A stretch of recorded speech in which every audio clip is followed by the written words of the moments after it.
Nakakaiyak, nakakakilig. Nakakatawa, nakaka-inlove. Dear MOR.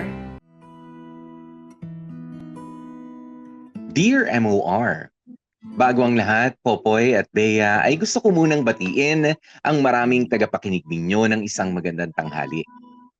Isa ako sa mga masusugid na taga-subaybay ng programa ninyo dahil madalas namin kayong napakikinggan tuwing lunch break sa construction site na pinapasukan ko. At ngayon, heto nga ako. At ako naman mismo ang magbabahagi ng kwento ng buhay ko. Ako si Fred, tubong probinsya na napadpad dito sa syudad. Hindi ako nakatuntong man lang ng high school kaya hindi rin ako pinalad na magkaroon ng mas maayos na trabaho bukod sa pagka-construction. Palipat-lipat ako ng lugar ng hanap buhay. Minsan sa Bulacan, sa Nueva Ecija, hanggang sa magkaroon na nga ako ng sariling pamilya dito sa Pampanga. Matagal na nagkasakit ang asawa ko kaya hindi rin ako nakapag-ipon ng pera. Maging ang kaisa-isa kong anak ay hindi ko nabigyan ng magandang buhay.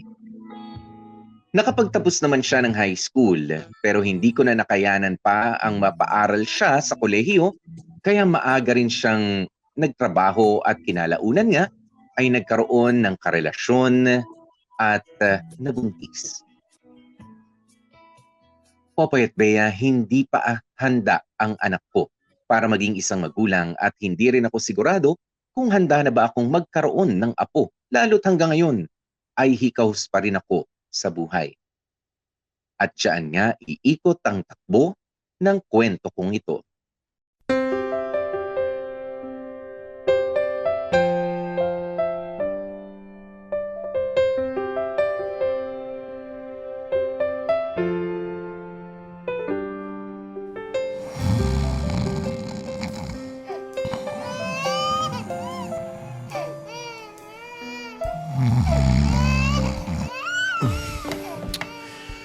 Pambihira naman ang aga-aga naman umiyak nitong batang to. Kate! Kate, nasaan ka ba? Opa, bakit? Yung anak mo umiiyak. Hayaan niyo lang siya. Ano kayaan? Baka nagugutom na yan. O kaya baka kailangan ng palitan ng diaper. Hay nako, nagluluto pa ako ng almusal eh. Masusunog yung piniprito ko doon. Ano ba yung niluluto mo? Ako na doon.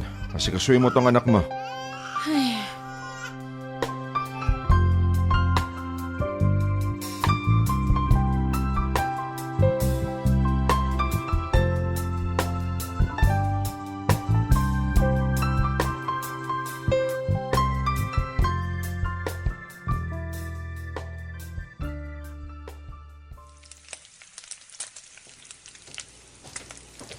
Ay nako, ang hirap talagang mag-alaga ng bata. Kana, tumahan na yung anak mo. Pinagtimpla ko ng gatas. Sabi sa'yo, nagugutom lang yun eh. Saan mo nga pala nakuha yung pinambili mo nitong tosino? Inutang ko dyan sa tindahan nila Lucas. Nangutang ka na naman. Kesa namang walang makain. Ang dami na nating utang doon ah. Buti pinagbigyan ka. Sabi ko babayaran ko na lahat ng utang natin mamaya eh. O isang ka kukuha ng pambayad. Mahigit 500 na yung utang natin doon, di ba? Ay, may kausap akong tropa sa kabilang bayan. Papahiramin niya raw ako. Utang ulit. Pambabayad mo sa utang galing sa utang. Anong gagawin natin? Bakit? May pambayad ba kayo? Ay, Bantayin niyo muna si Christian, dedelehensya lang ako. nung oras ka na naman babalik? Baka mag-aalas 3 na ng hapon, nandito na ako. Siguraduhin mo lang ha. At wala nang gatas yung bata. Oo na, babalik din ako agad. Ay, ba't ba kasi pinanganak ako ng ganito kahirap eh?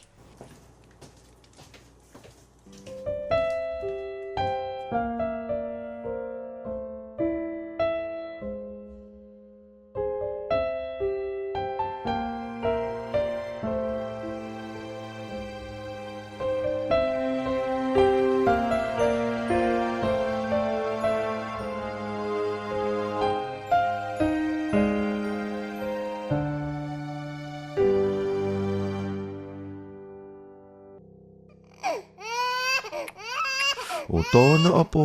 O, parating na si mama mo, ha? Tahan na, tahan na. Ay, naku. Nasaan ka na ba kasi, Kate? Alas 8 na ng gabi, di ka pa umuwi. Ano gagawin ko dito sa anak mo? Diyos ko. Ay. Bahala na nga.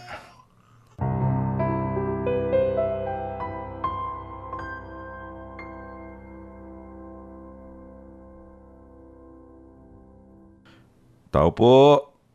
Lucas, tao po. Oh, bakit Mang Fred? Pwede bang umutang muna ako ng gatas para sa apo ko? Utang na naman?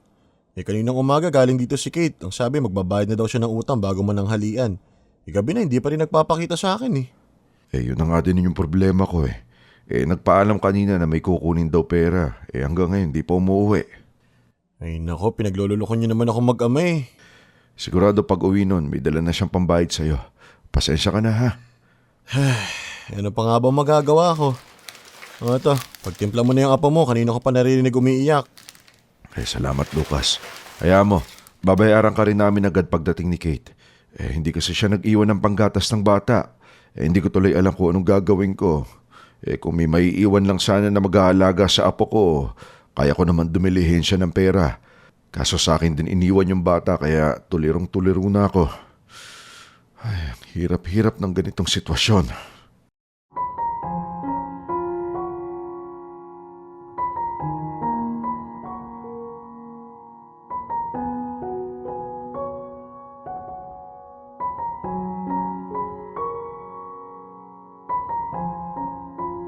Popoy at Bea, hindi regular ang kita ko sa pagko-construction worker.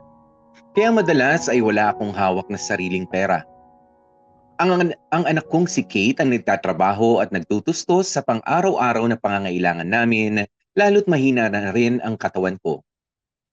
Kaya naman hindi ko alam ang gagawin ko noong isang gabing hindi siya umuwi ng bahay. Mabuti na lamang at may mga kapitbahay akong malalapitan kaya kahit papaano ay naitawid ko ang pangangailangan ng apo ko. Pero lumipas ang ilang araw na hindi nga umuwi si Kate. Sobra na ako nag-aalala. Pero wala akong nagawa kundi ang maghintay dahil hindi ko magawang iwanan ang apo ko na mag-isa sa bahay namin. Nakatanggap na lamang ako ng balita sa ilan sa mga kapitbahay namin na nakita raw nila ang anak ko sa kalapit na bayan. At doon ko nga napag-isip-isip na marahil ay sinadya ni Kate na iwanan sa akin ang anak niya. Sumama ang loob ko noon, Popoy at Bea. Sinong magulang ang matitiis na iwanan ang sarili niyang anak? Nagkulang ba ako sa pagmamahal kay Kate para gawin niya ang bagay na yun? Napakaraming tanong ang gumulo sa isip ko noon. Pero ang pinakamahalaga para sa akin ay kung papaano ko matutustusan ang pangangailangan ng apo ko. Hindi pa pwedeng hindi ako maghahanap buhay dahil walang ibang taong tutulong sa amin. Isa pa, mahaba-haba na rin ang listahan ng mga utang na iniwan ni Kate. Mabuti na lang at nakabalik pa ako sa pagko-construction worker sa tulong ng mga dati kong kaibigan.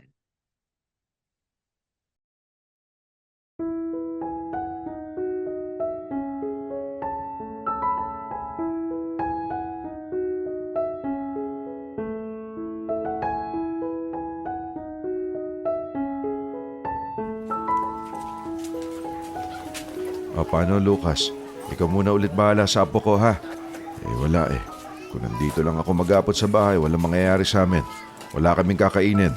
Sige lang Mang Fred, babantay lang naman ako ng tindahan eh. Tsaka hindi naman mahirap alagaan tong apo mo. Salamat. Eto nga pala. Tanggapin mo muna tong konting halaga ha. Para yan sa pang-aabala ko sa'yo. Papasensyahan mo muna yan ha. Mang Fred, saan naman naaabot tong 50 pesos mo? Panggatas pa lang ni Christian, kulang na to eh. Iya mo, kapag nakaluwag-luwag na ako, dadagdagan ko naman yan. Sige, sabi mo yan ha. Oo, huwag kang mag-alala. Kailangan ko lang mairawas tong sitwasyon ng paunti-unti. Sige na. Lumakad ka na at baka maiwan ka pa ng service nyo. Salamat.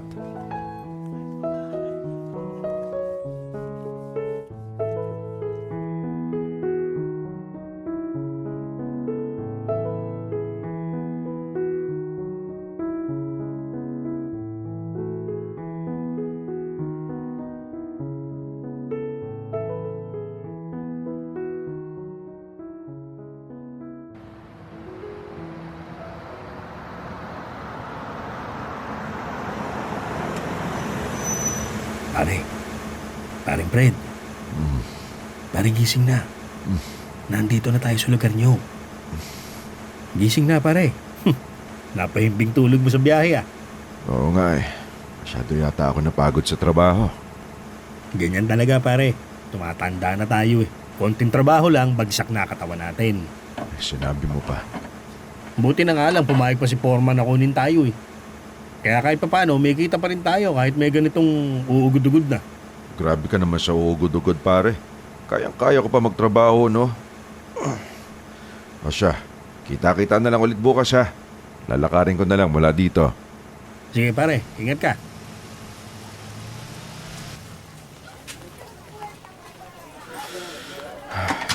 May baba nga muna sa bahay itong mga gamit ko.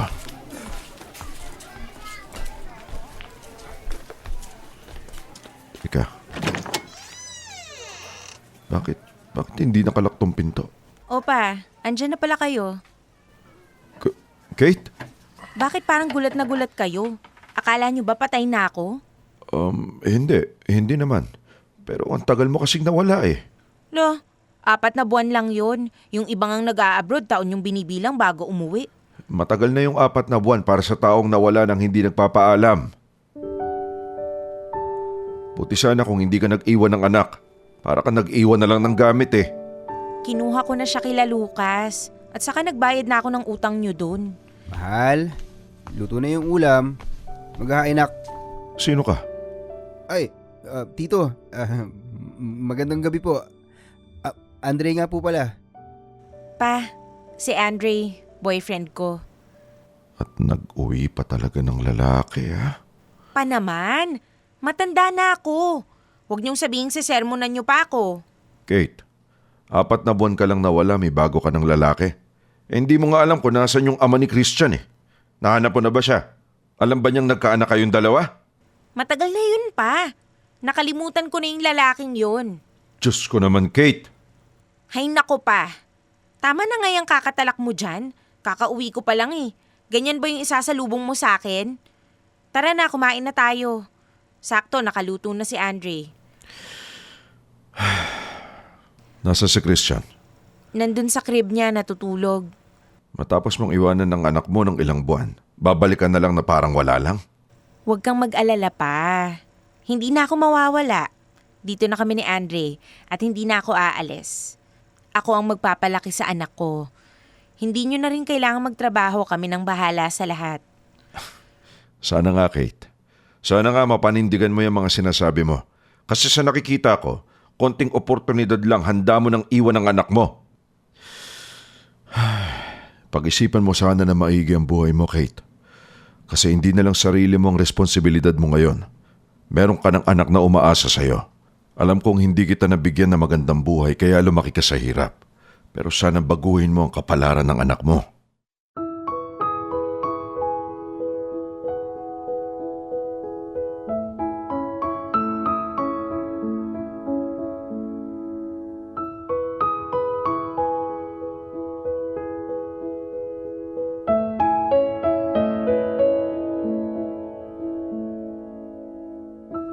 Popoy at Bea, aaminin ko nakahinga ko ng maluwag noong umuwi si Kate sa bahay.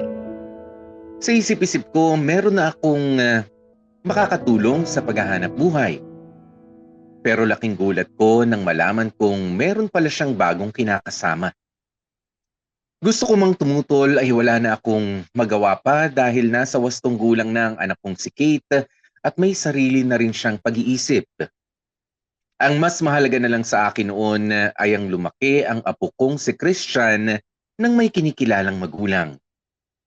At isa pa, hindi ko na rin kailangan pumasok sa construction site araw-araw. Pero pansamantala lang pala ang ginhawang yun dahil makalipas lang ang ilang buwan ay nawala na naman ulit si Kate na parang bula. Popoy at Bea, hindi tinupad ni Kate ang pangako niya na hindi na siya ulit biglang mawawala. Sa totoo lang, hindi na rin ako nagtaka dahil ramdam kong anumang oras handa siyang sumama sa lalaking kinakasama niya. Ang hindi ko lang talaga matanggap ay nagawa niyang iwanan ulit ang anak niyang si Christian ng mahabang panahon. Popoy at Bea, kung dati ilang buwan lang ang itinagal ng pagkawala ni Kate, ngayon umabot na ng 5 taon ang hindi niya pagpaparamdam. At sa haba ng panahon na yun ay mag-isa kong itinaguyod ang apo ko. Dating gawi, hanap buhay dito, kayo doon. Ibinuhos ko ang lahat ng lakas ko para matustusan ang pangangailangan ni Christian. Kahit na nangihina na ang sarili kong katawan.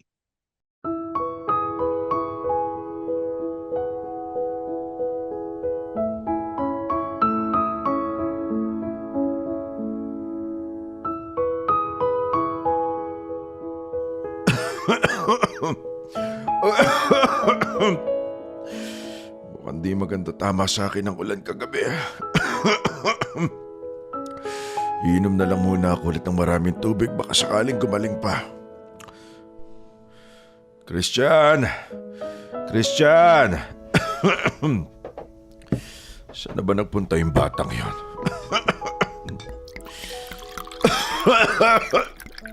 Christian! Christian! Christian! Bakit po, Lolo? Saan ka ba galing? Kanina pa kita tinatawag ah. Naglalaro po. Laro, puro na lang laro. Pumunta ka saglit kila Lucas, kuha ko ng gamot sa ubo. O ano, tutulala ka na lang dyan? Ang sabi ko pumunta ka kila Lucas, kumuha ka ng gamot. Di pa po ako marunong, Lolo. Pambihira naman. Sasabihin mo lang gamot sa ubo. Ayaw. Anong ayaw? Takot ako, Lolo. Bakit ka matatakot bibili ka lang naman ng gamot? Huwag mo akong iiyakan dyan. Inutusan lang kitang bumili ng gamot, iiyak ka na. Gusto mo soli kita sa mama mo walang pakinabang? Ano ba? Iiyak ka na lang ba dyan? Ang dami-dami kong hirap sa'yo. Ngayong ako naman ang may sakit ni hindi mo man lang ako matulungan. Isip, malas na nga sa anak, malas pa sa apo. Pwede lang kitang iwanan, matagal ko nang ginawa eh.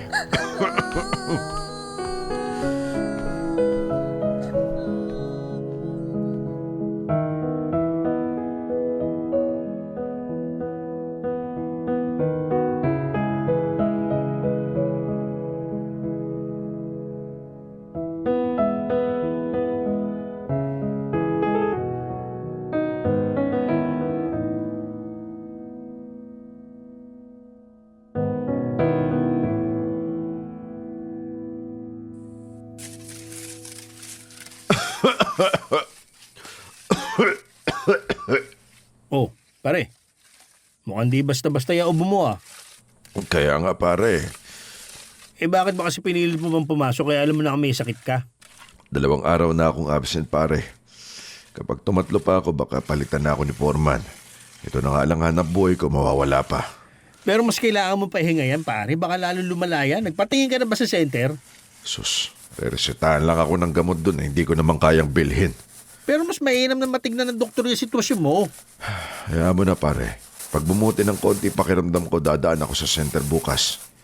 Ay, alam mo pare, naaawa talaga ako sa sitwasyon mo eh.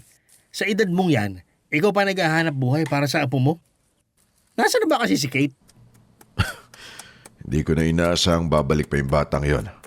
Kung may malasakit siya sa akin at sa anak niya, hindi niya kami iiwan ng basta-basta lang. Nakakita lang ng bagong lalaki na wala na naman na parang pula. Sinubukan mo na ba siyang hanapin? Mahirap hanapin ng tao nga ayaw magpakita pare. Eh paano yan? Maninindigan mo na lang yung pagpapalaki sa apo mo. Ewan ko pare. Sa totoo lang suko na rin ako.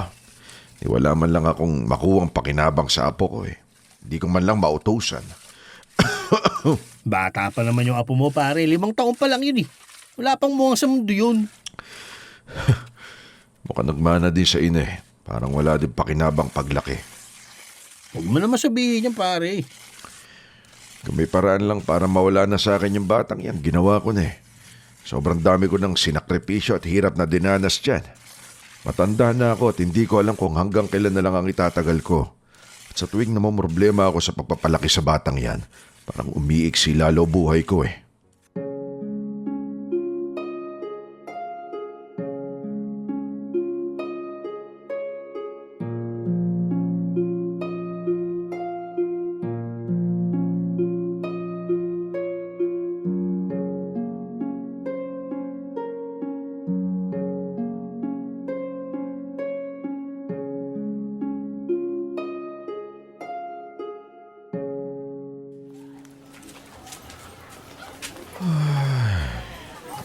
Nakakapagpahinga na rin sa wakas. Mang Fred! Mang Fred! Oh, Lucas, bakit? Ano nangyari? Parang tarantang-taranta ka dyan. Buti na nakauwi ka na. Si Christian! Bakit? Ano nangyari kay Christian? Si Christian nawawala! Ano? Pagkatapos namin kumain, naglaro lang siya sa labas. Nung bandang alas 3, hinahanap ko na, hindi ko na siya makita. Saan kayo nagpunta yung batang yon? Ewan ko, Mang Fred, hindi naman pumupunta sa malayo yun eh. Kahit kailan talaga puro konsumisyon inaabot ko sa batang yan eh. Mang Fred, i-report na natin sa pulis para matulungan tayo na maghanap. Mang Fred. Ewan ko, Lucas ha. Mas mabuti sigurong wag na lang nating hanapin yung bata. Ano? Siguro may makakadampot din doon. Kung sino man yung taong makahanap sa kanya, siguradong kaya siyang bigyan ng mas maayos na buhay.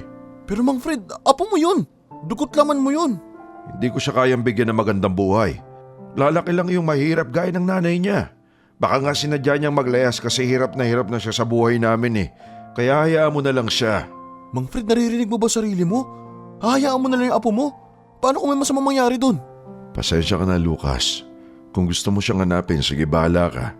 Pero hindi na ako sasama sa'yo. Kagaya nga ng sinabi ko, mas makakabuti para sa ating lahat na mawala na lang siya dito. Baka sakaling makahanap pa siya na mag-aalaga sa kanya.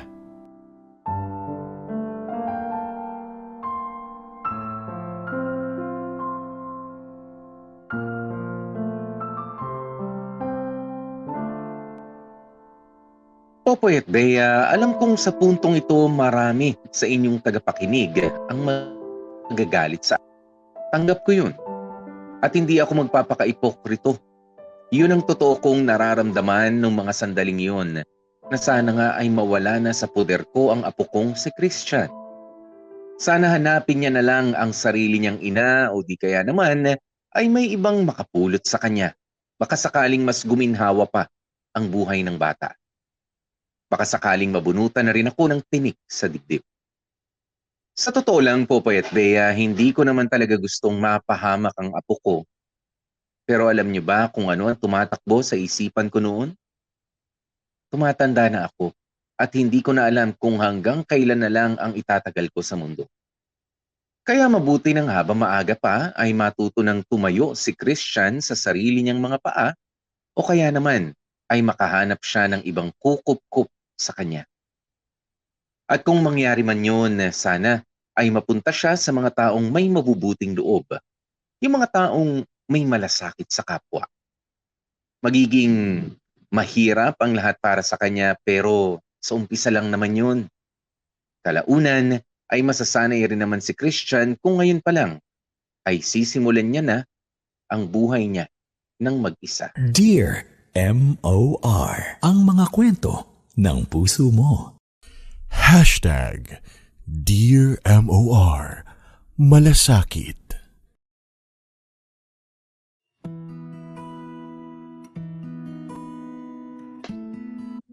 Popoy at Bea, hindi ko pa rin napanindigan ang sinabi ko kay Lucas na hindi na ako tutulong sa paghahanap kay Christian. Hindi ko maatim na kumain ng hapunan at matulog sa gabi nang hindi sinisiguradong nasa mabuting kalagayan ng apo ko. Kaya naman dali-dali akong nagpasama kay Lucas para mag-report sa police station.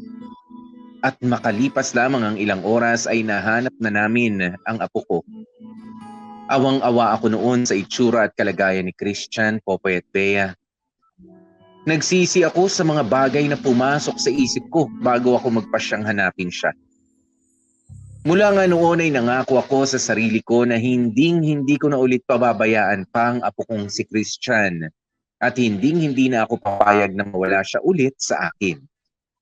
Igagapang ko ang lahat ng pangangailangan niya sa abot ng aking makakaya. Kahit pa nga ikamatay ko, ang paghahanap buhay ay gagawin ko para lang sa pinakamamahal kong apo. Mabuti na lamang din at mawain ang langit dahil pinaligiran kami ng mga taong may malasakit sa amin at tinutulungan kaming makaraos sa araw-araw.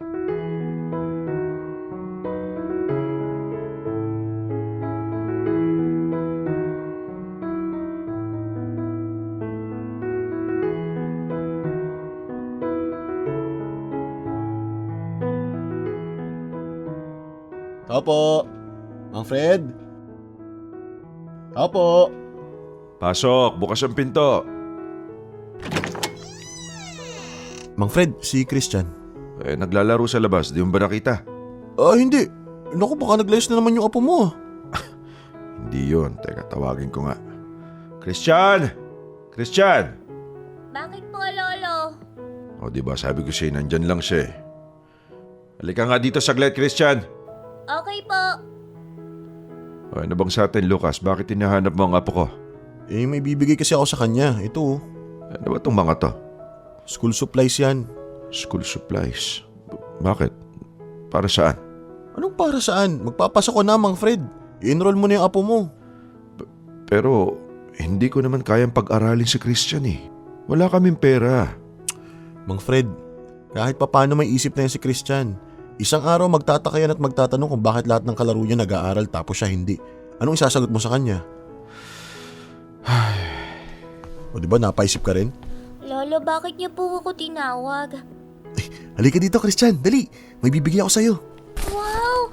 Baga tsaka lapis at tsaka papel! Thank you po! Kinuha ko yan sa munisipyo, sa office ng mayor. Mag-aaral ka na sa pasukan, ha? Talaga po? Yay! Gusto mo ba yon? Gusto mo pumasok sa school? Opo, gusto ko po! O sige, mag-aral ka na magsulat, ha? Tuturuan kita kung paano isulat yung pangalan mo. Sige po. Teka. Huwag yun ang gamitin mo. Kukuha kita ng ibang gamit para magamit mo sa pagpapractice, okay? Okay po. O sige na, pasok mo na yan sa kwarto mo. Tandaan mo, hindi mo pwedeng gamitin yan hanggat hindi pa pumapasok sa school, okay? Okay po, Kuya Lucas. O go na. Papasok ako sa school! Yay! Oh, nakita mo na, Mang Fred. Kita mo kung gaano excited yung apo mo? Pagkakait mo ba sa kanya yan? Teka, umiiyak ka ba? Hindi. Ano lang, medyo napowing lang ako. Susaminin mo na kasi. Kahit ikaw gusto mo rin makapag-aral yung apo mo. Ang totoo niyan, wala naman akong ibang hangad kundi mapabuti yung kalagayan ng apo ko. Pero alam mo naman kung gaano ako kahikaw sa buhay, di ba? Mang Fred, maraming paraan. Maraming pwedeng umalalay sa inyo. Ang kailangan mo lang gawin, humingi ng tulong. Ang problema kasi sa'yo, sinasarili mo lahat eh. Ganun lang naman kasi talaga yung naging buhay ko dati pa. Sinasarili ko yung problema. Ay nako, bukas sumama ka sa akin. Bakit? Lalapit tayo sa DSWD. Baka sakaling makahingi tayo ng pang-uniform ni Christian. Pero hindi ba nakakahiya yun? Sa mga kagaya nating isang kaig isang tuka, hindi uso yung hiya-hiya. Hanggat may pagkakataon, sunggab lang ng sunggab. Mas mabuti na yung humihingi ng tulong kaysa magnakaw o manglamang ng kapwa. Mamaya pupunta tayo sa barangay hall. Hihingi tayo ng katibayan na mababa ang income mo. Yun ay ipapakita natin sa DSWD. Sasamahan kita. Salamat, Lucas, ha? Salamat sa malasakit mo sa amin ng apo ko. Hindi ko alam kung paano kami makakabawi sa'yo. Wala yun, Mang Fred. Ang sa akin lang, huwag niyong basta-basta na lang isusuko ang kinabukasan ng apo niyo. Marami pa namang paraan eh. Kahit mahirap kayo, marami pa kayong magagawa. Kailangan niyo lang ng konting gabay.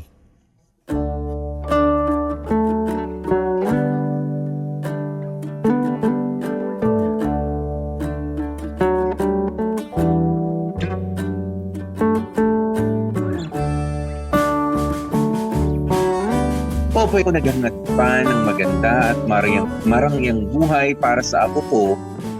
Sapat na sa akin yung mairaos ang pang-araw-araw na pangangailangan naming dalawa. Hindi ko na rin inisip pa ang mapag-aral siya dahil hindi rin naman ako sigurado kung mapapanindigan ko yun. Pero, ipinaalala sa akin ni Lucas na marami pang ibang paraan para maitawid ang pag-aaral ng apo ko.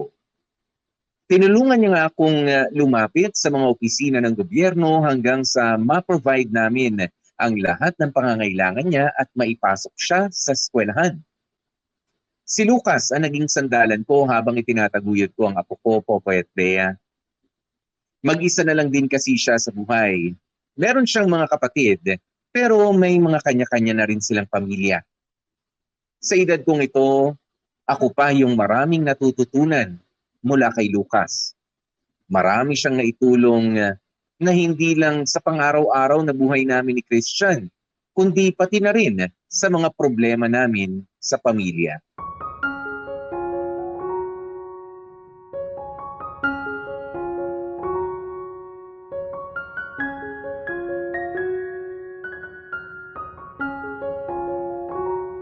Ay, sa wakas, nakaraos na naman ang isang linggo. Makakapagpahinga muna tayo ulit bago sumalang na naman sa Lunes.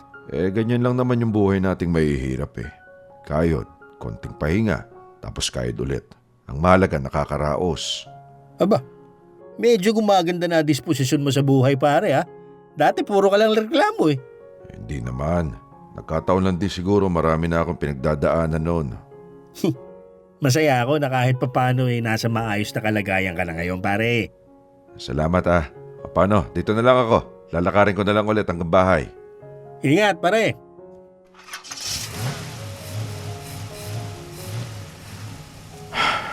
Ano kaya masarap na hapunan?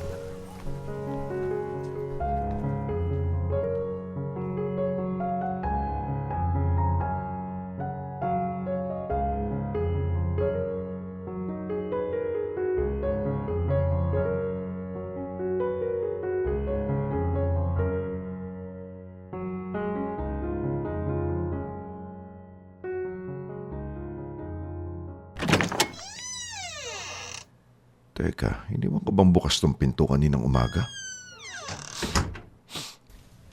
Kanina pa bango yun? Parang kay Kate yun ah. Kate? Nandiyan ka ba, Kate? Kate? Kate, sandali! Kate! Kate! Kate! Bitiwan mo ako! Saan ka pupunta, ha? Wala ka nang pakialam doon. Bitiwan mo ako! Wala akong pakialam. Ilang taon kang nawala. Ako nagpalaki sa anak mo tapos sasabihin mo wala akong pakialam. Buhay ko to, kaya gagawin ko kung anong gusto kong gawin. Paano yung anak mo? Hayaan mo na lang. Wala ka man lang bang natitirang malasakit sa kanya, ha? Wala! Kung anong gusto nyong gawin sa kanya, kayo nang bahala. Kung gusto nyong ibenta, gawin nyo. Wala kang kwentang ina! Paano mo maaatim na iwanan ng anak mo, ha? Ano, tao ka pa ba? May pakiramdam ka pa ba? Mang Fred, anong ginagawa niyo dito? Tsaka ano nangyayari? Bakit? Kate? Bakit dito kayo nag-uusap? Ang dilim-dilim dito, baka may makakita sa inyo. Baka kung anong isipin nila.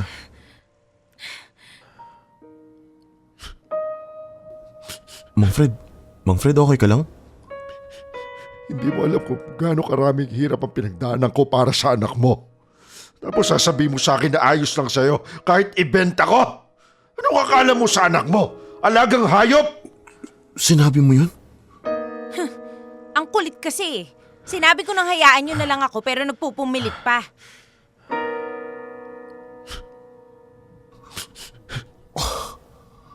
Kate, anak mo yun. Galing yun mismo sa sinapupunan mo. Ako nga hindi ko siya kadugo eh. Hindi ko maiwasang maawa sa kanya tapos ikaw nanay niya. Nagagawa mong sabihin yung mga bagay na yun? May sarili na akong buhay. May mga anak na ako kay Andre. Kung dadagdag pa sa responsibilidad ko yung batang yan, hindi ko na alam kung kakayanin ko pa. Sige, iwanan mo na kami. Ipagpatuloy mo yung gusto mo sa buhay. Pero sana kayanin ng konsensya mo bilang ina ang pangiiwan mo sa anak mo. Hirap din ako sa buhay, Kate. Hirap na hirap. Pero kahit kailan hindi ko naisip na iwanan kita basta-basta. Mang Fred, sana balang araw maisip mo kung gaano kabigat lahat ng ginawa mo, Kate. Hindi lang yung responsibilidad, kundi pati na rin yung sakit na binigay mo sa sarili mong ama.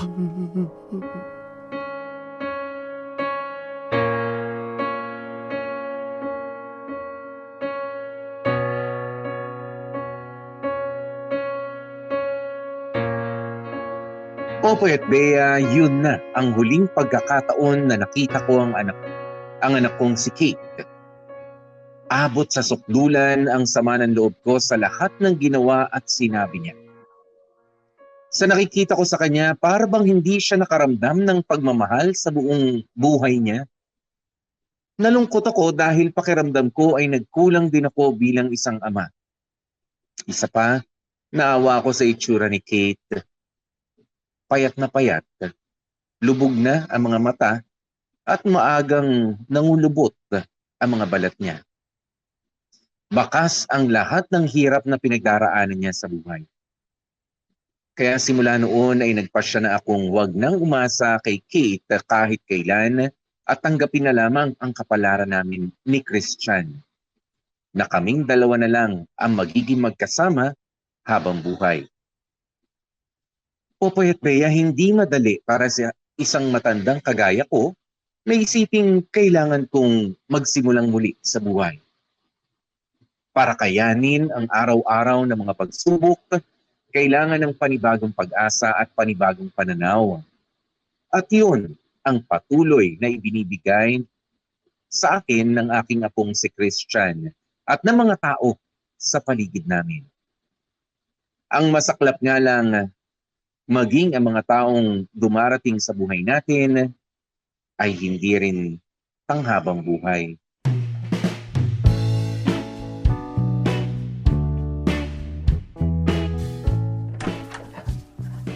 Christian! Christian! Matagal ka pa ba? Nakabihis na po ako, Lolo. Mabuti naman. Kala ko pareho na tayong malilate eh. Lunes na lunes pa naman. Halika na, bibili na kita kay Lucas. At papasok na rin ako sa trabaho. Tara na po.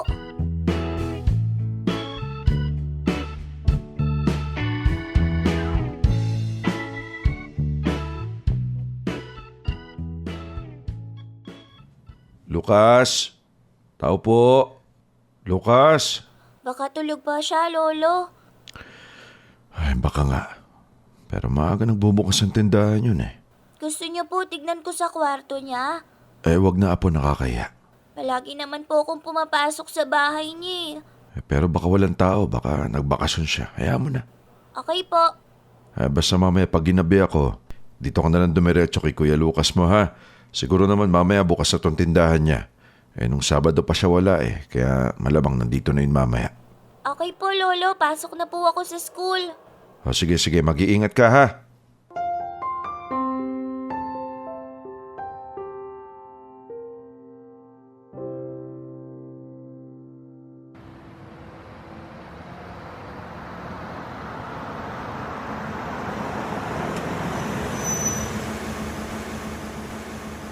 Pare, may lamay pala dito sa inyo. Ha?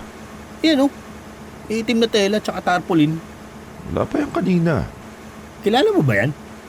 Teka, si Lucas to ha. Lucas? Teka pare, kailangan ko magmadali. Bukas na lang tayo magkwentuhan ha.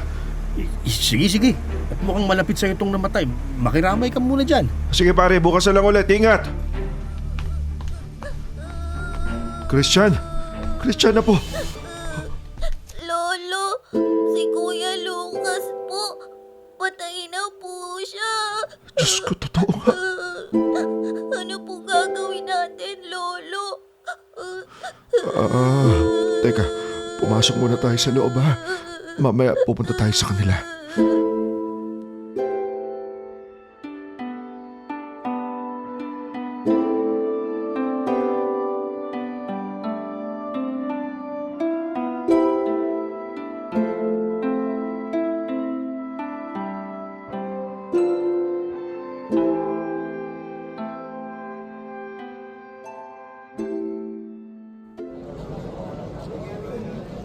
Nakikiramay kami, Elsa. Hindi namin inakalang maagang kukuhanin sa atin ng kapatid mo. Wala eh. Ganun talaga ang buhay. Sobrang unpredictable. Walang nakakaalam kung kailan mawawala yung mga mahal natin sa buhay. Wala ba siyang kasama nung, alam mo na? Wala po. Alam mo namang yung si Kuya Lucas eh. Mag-isa lang dito sa bahay yan. Kung wala yung tindahan, natutulog mag-isa yan sa kwarto.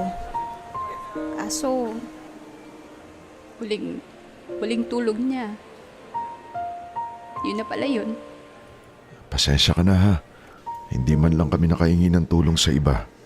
Nung Sabado ko pa napansin na hindi nagbubukas ang tindahan niyang si Lucas eh.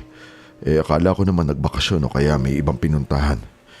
Hindi ko naman alam na binangungot na pala siya. Okay lang ho, Mang Fred. Hindi niyo naman kasalanan. Alam mo, sobrang bait sa amin niyang si Lucas.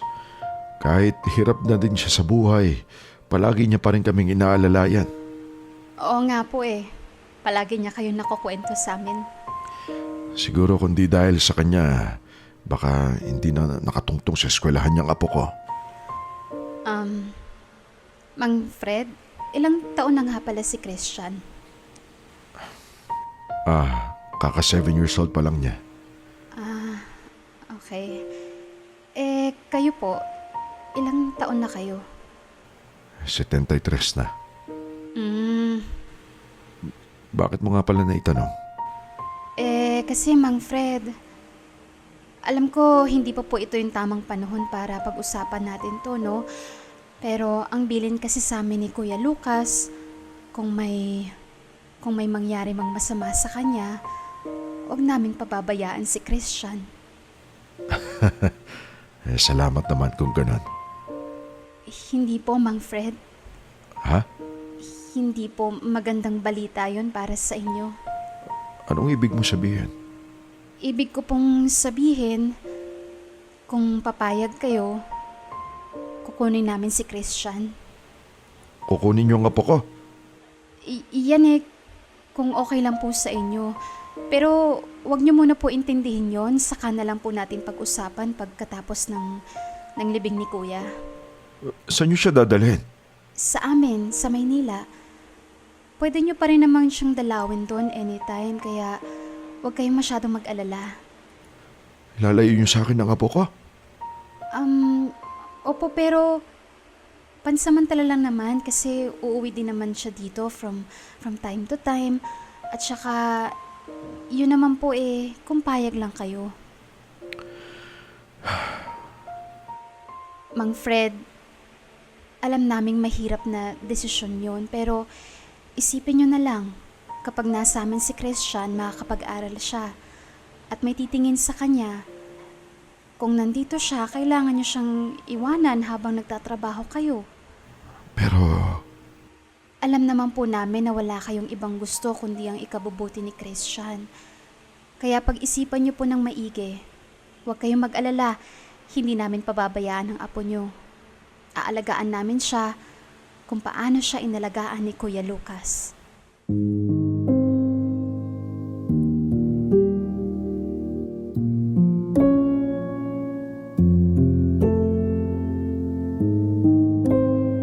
Popoy at Bea, siguro naman ay hindi ko na kailangan sabihin na sobra kong ikinalungkot ang pagkawala ni Lucas. Napalapit na siya sa amin ng apo ko kaya para na rin kaming nawalan ng isang tunay na kapamilya. Sa kabilang banda naman ay ikinatuwa ko ang kwento ni Elsa tungkol sa mahigpit na bilin ni Lucas na huwag pababayaan ang apo ko. Pero hindi ko rin maiwasang malungkot dahil malalayo sa akin si Christian kung sakaling pumayag ako sa kagustuhan nila. Popoy at Bea, sumulat ako sa inyo para sana hingin ang opinyon ninyo. Dapat ko na nga bang ipaubaya kila Elsa ang pagpapalaki kay Christian? Sa totoo lang ay gulong-gulo ako at hindi ko alam ang gagawin. Si Christian na lamang ang natitira sa akin. At kung mawawala pa siya, para na rin akong nawalan ng dahilan para magsumikap sa araw-araw. Pero kung hindi ko naman siya papayagang umalis, ay hinding-hindi niya mararanasan ang magkaroon ng mas maayos na buhay. Wala akong ibang hangad kundi ang ikabubuti ng apo ko. Pero hindi ko alam kung kakayanin kong malayo siya sa akin. Sana Popoy at Bea ay matulungan ninyo akong magpasya. Hindi lang para sa akin, kundi para na rin sa apo kong si Christian at sa mga taong naging parte ng buhay naming maglolo. Lubos na gumagalang, Fred. Dear M.O.R. Ang mga kwento ng puso mo. Hashtag Dear MOR Malasakit.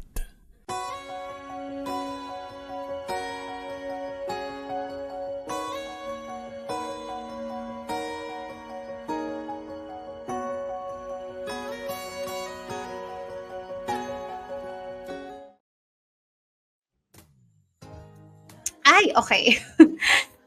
Hello mga kapamilya, at dyan na nga nagtatapos ang kwento ni Lolo Fred dito sa ating hashtag Dear MOR Malasakit. At talagang saktong-sakto, super perfect ng hashtag natin na hashtag Dear MOR Malasakit kasi nakita natin yung pagmamalasakit ng maraming tao.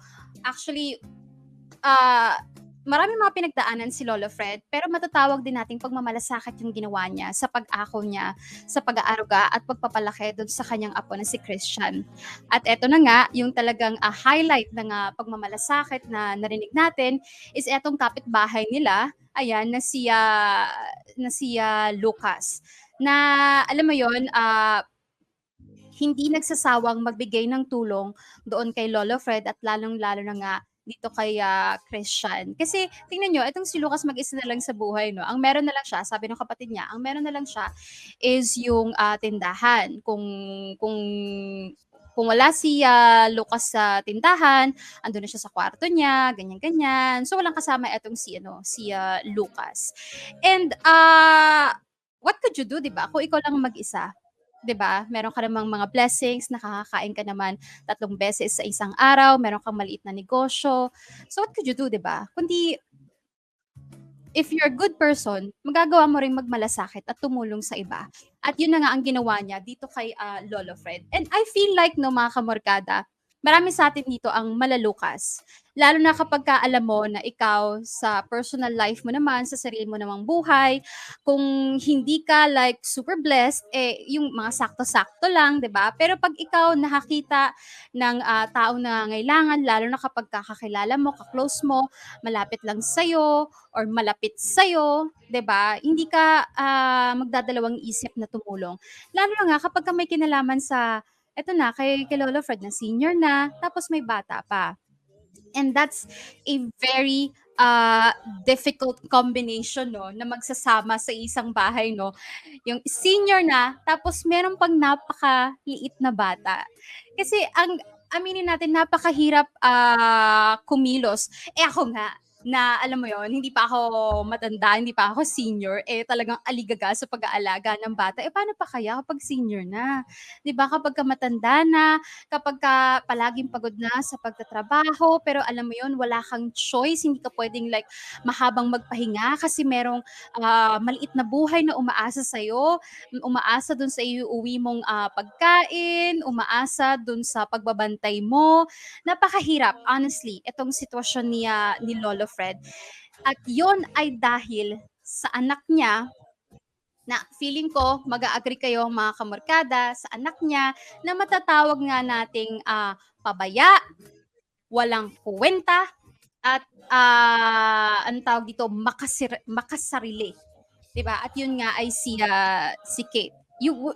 Lahat tayo mag-a-agree na ganong klaseng tao sa Kate. And I don't understand. Popo and I cannot relate. Paano nagagawa ng isang magulang na iwan ang anak? Iwan ang anak doon pa sa tao na kailangan na rin ng pagbabantay ng ganitong mga panahon na matanda Kailangan na. na rin ng pag-aalaga, pag-alalay, Dalawa ganyan. sila. Pero Si Lolo yes, Fred, Bea, alam mo, si no?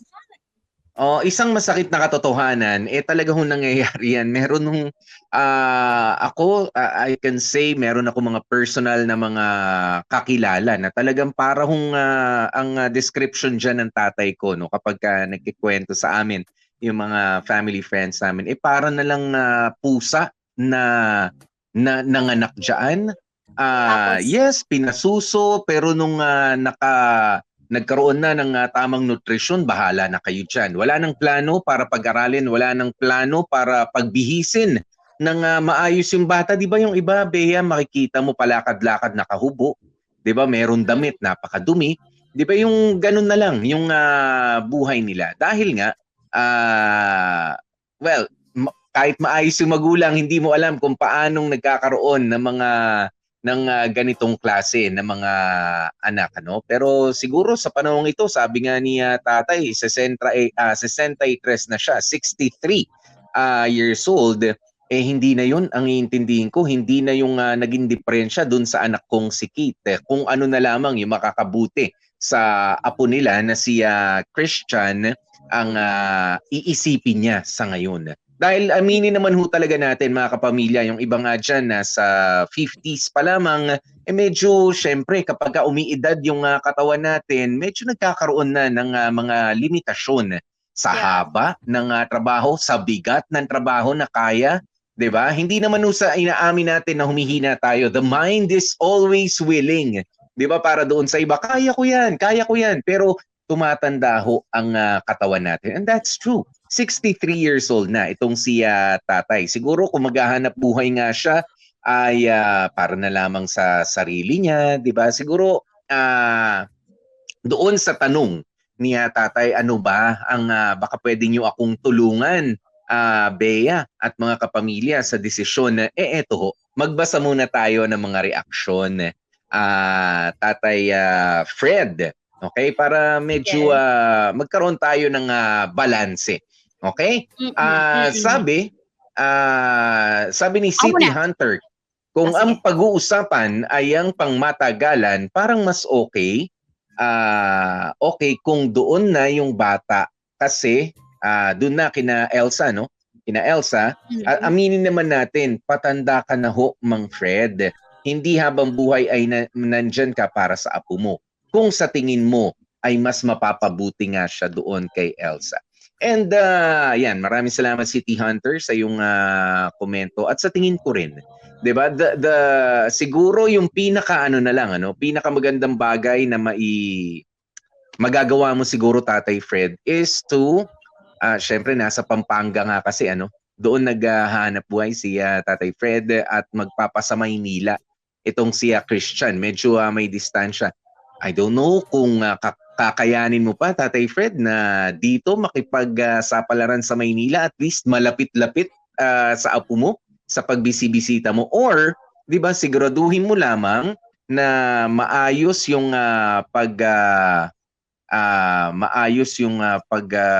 turnover mo sa kanila.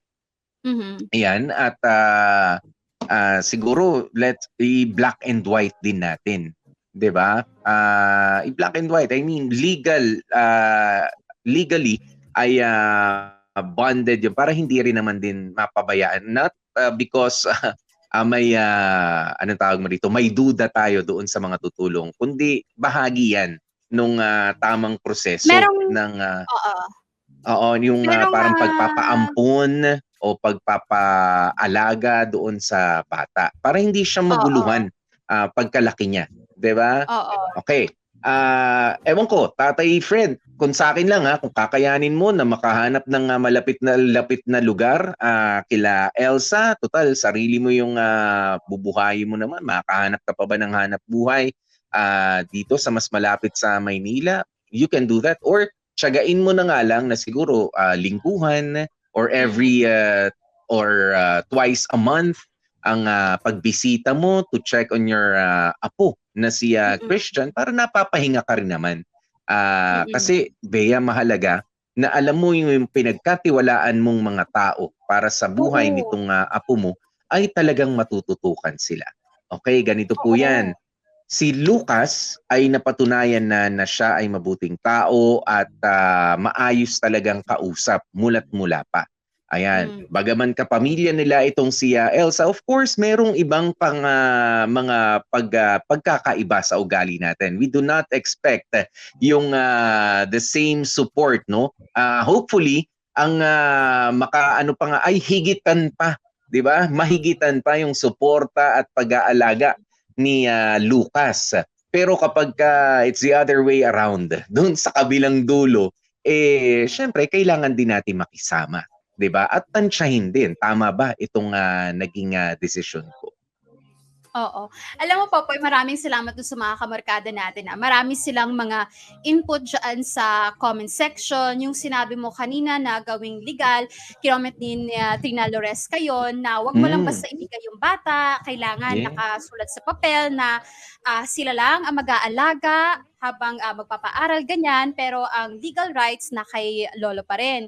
Na kay Meron din Lolo. mga Oo, meron din mga nag-comment dyan, bakit hindi kausapin etong kapatid ni Lucas na baka naman pwede na sumama si Lolo Fred, hindi naman para maging palamunin din, pero alam mo yun, dahil kumikilos pa naman si Lolo Fred, nakakapagtrabaho Mm. pa, baka naman meron siyang pwedeng maitulong doon kina Elsa na trabaho or something like that, para hindi mapalayo Sana, dito kay, mas dito maganda kay kung meron, ano? Christian, 'di ba? Tapos yung isa pa daw option is baka pwede rin na total ang bilin lang naman ni Lucas, sabi ng isang nag-comment is wag pabayaan, hindi naman daw sinabi ni Lucas kupkupin, baka pwedeng magpaaral habang kasama ni Lolo si Christian. Kaya lang Mm. ang naiisip ko naman doon kapag patuloy na kasama ni Lolo si Christian na silang dalawa Maiiwan, eh. lang, Mm. paano pag may nangyaring masama kay Lolo Fred? 'Di Yeah. ba? Like, saan, anong gagawin ni Christian? Kanino siya hihingi ng tulong? 'Di ba? Yung mga gano'n, delikado kasi kapagka sila lang dalawa talaga. So, Mhm. ang daming mga comments sa mga kamarkada natin and I feel like, para sa'kin Popoy 'no, ang hirap kasi kasi parang welfare ng bata 'to, 'di ba? Ang hirap Mhm. mag-tiwala basta-basta na, "Oh, for the future, sige ipaalaga mo sa iba." Kasi hindi tama yung sinabi mo kanina, mabait si Lucas, we don't know the kapatid or the kasama nung mga kapatid Mm. sa titirahan ni At Christian. at siyempre 'wag din natin aalisin, Bea, sa equation basta itong si Elsa. Ilang taon na si Lucas? 7? 7 years old. Ay hindi, Okay, hindi, hindi. kailangan Christian, ilan? 7. Si Lucas yung Ay, si kapatid, Lucas pala. Oo, Christian matanda na. Hindi, I yung mean bata. si Christian yung bata, ilang taon na? Oo, 7, 7. 7. Okay, 7. kasi by law, kailangang meron na nga yata, no? May karapatan na ang batang pumili kung kanino siya 'Di sasama. ba 8? Kasi unfortunately, sinabi ko unfortunately, di ba? Unfortunately, ay buhay pa yung nanay niya. Oo, na Ay, walang kwenta at walang ano. Pero you have to put that also, ilagay natin sa ayos. Kasi pwedeng makasuhan din naman, pwedeng makasuhan itong kapatid nila Lucas. Di ba? oo. Ni Lucas, si Elsa, kung sakaling, sige, papayag ang Lolo Fred na dalhin nyo na yung apo ko, pinagkakatiwala ko sa inyo para mas magandaan. Tapos bigla naghabol yung nanay. Bigla naghabol at kinasuhan ng may bumulong, eh. May bumulong, pwede natin Oo. pagkapirahan to. Oo. Kidnapping. Tapos, accomplice pa yung lolo na si Tatay Fred. Pwedeng Di ba gagawa na idamay. naman ng ikasasama ng loob ng matanda, pati nung bata, itong si Kate, because hindi na out of control na itong si Kate, 'di ba? Kaya dapat dun man din kailangang ayusin 'yan, na kailangan ang bata ay hihingan yata ng statement 'yan at siya yung papipiliin kung kanino siya sasama, sa poder ba ng lolo. Yun nga kasi, unfortunately, buhay yung nanay. Oo, nandyan pa, nasa paligid at gusto pa siyang ibenta. 'Di ba? May mga 'Di ba? ganong statement, My ano? God. Oh, what a Alam mo, desperate, I don't know. Turutista na inconsiderate, yung nanay ko. demonic, no, statement galing sa How could sariling you? ina. Oo. Kaya alam mo, ako talaga, kung ako nasa posisyon ni Lolo Fred, I think I would compromise kay Elsa na malapit ako. Yung Mhm. proximity ko dun sa bata, I can find a Yeah. job, a work, or a part-time na malapit dun kina Elsa para, alam mo yon, and also put into writing everything, make it legal and all that para, alam mo yon, Mhm. secured lahat. May Kasi proteksyon yung bata. Oo, para alam mo yon, nakikita ni Lolo Fred pa rin si Christian, nakikita pa rin ni Christian si Lolo Fred, At tapos malapit lang. secured na rin yung, oo, at secured na rin yung ano, yung future ni Christian. Lolo Fred, try mo kausapin si Elsa, and you make sure na hindi ka naman magiging pabigat, hindi ka naman makikitira ng Mhm. bongga-bongga, alam mo yon.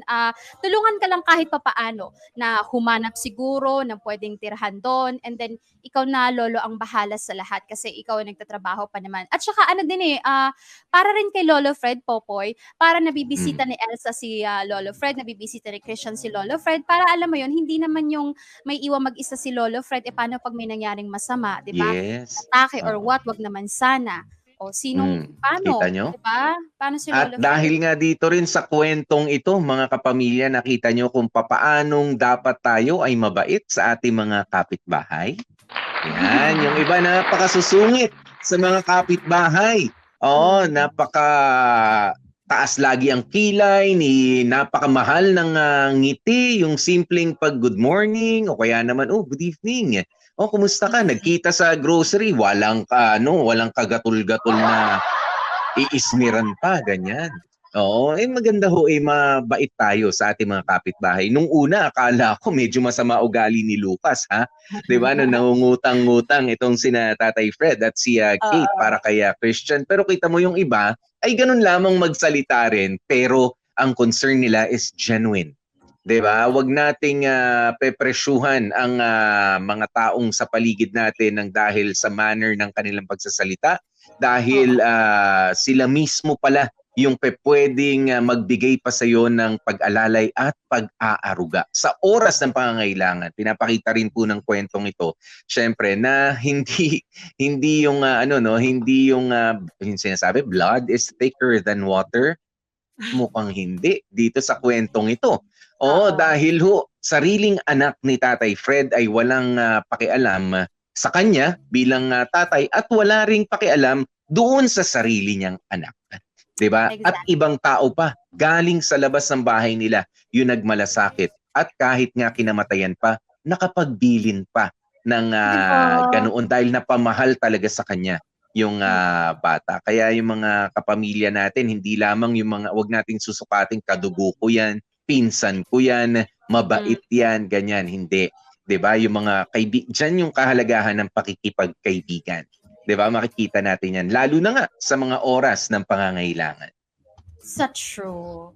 Kaya alam nyo mga kamarkada, marami tayong napulot na lesson dito, and maraming salamat Lolo Fred sa pag-share ng story mo. Marami kaming napulot na aral. And Lolo Fred, try mo basahin yung comment section. Madami ka rin makikita magandang Dami, comments dyan na makakatulong doon sa sitwasyon nyo. Pero number 1 talaga Lolo Fred, you make sure na monitored legally ang mga nangyayari para alam mo yon, hindi mawala sa inyo si Christian ng basta-basta. Meron nagsabi dito, i-put into writing o lagay sa record ng DSWD, sabi ni Abigail. Pwede. Dapat may record sa DSWD ang pag-abandon ni Kate dun sa kanyang anak. Para safe din lahat. Safe yung tutulong at safe yung Yan. guardian ni Opo, Christian. maganda Tatay Tatay Fred, yun, ilapit niyo muna sa DSWD. Isama niyo na rin si Elsa.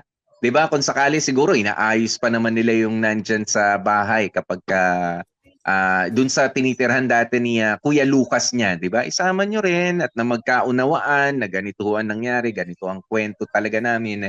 'Di ba? You as a guardian ay meron kayong karapatan. Kaya at linawin yung mga legal parameters, okay?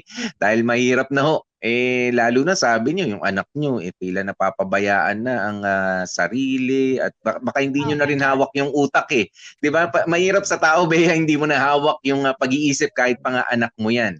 'Di ba? Yeah. Ilang taon nang iniwan, baka bigla mag-appear kapag medyo may kaya-kaya yung Pag nangailangan. Nako. yes, pagka nangailangan, nabulungan na pagkakakitaan pa. Huwag naman sana umabot sa ganun.